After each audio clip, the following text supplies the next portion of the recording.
Good morning all. இன்றைக்கான tarot card of the டே என்ன வருதுன்னு நம்ம பார்த்தோன்னா, இன்றைக்கான கார்ட் தி டவர் அப்படின்னு சொல்லும்பொழுதே இது வந்து ஒரு மேஜர் கார்டு. அதே மாதிரி ஒரு நெகட்டிவான ஒரு ரிஃப்ளெக்ஷனை காட்டக்கூடிய ஒரு கார்டுன்னு கூட நம்ம சொல்லலாம்.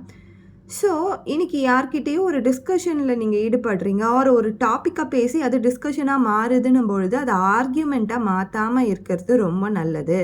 அதே மாதிரி ஏதோ ஒரு பிரச்சனையில் வந்து நீங்கள் வாக்குவாதத்தில் ஈடுபடுறீங்க, ஏற்கனவே அந்த பேச்சு நடந்திருக்கு, திரும்பவும் அதே மாதிரி பேசிகிட்டு இருக்கீங்க அப்படின்னும் பொழுது அந்த பர்டிகுலர் சினாரியோவை அவாய்ட் பண்ணுறது ரொம்ப நல்லது.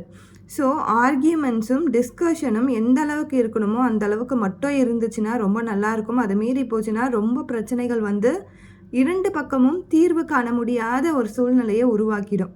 ஸோ அதை மட்டும் இன்றைக்கி பார்த்துக்கோங்க. உங்களுடைய வேர்ட்ஸில் கவனம் வைங்க.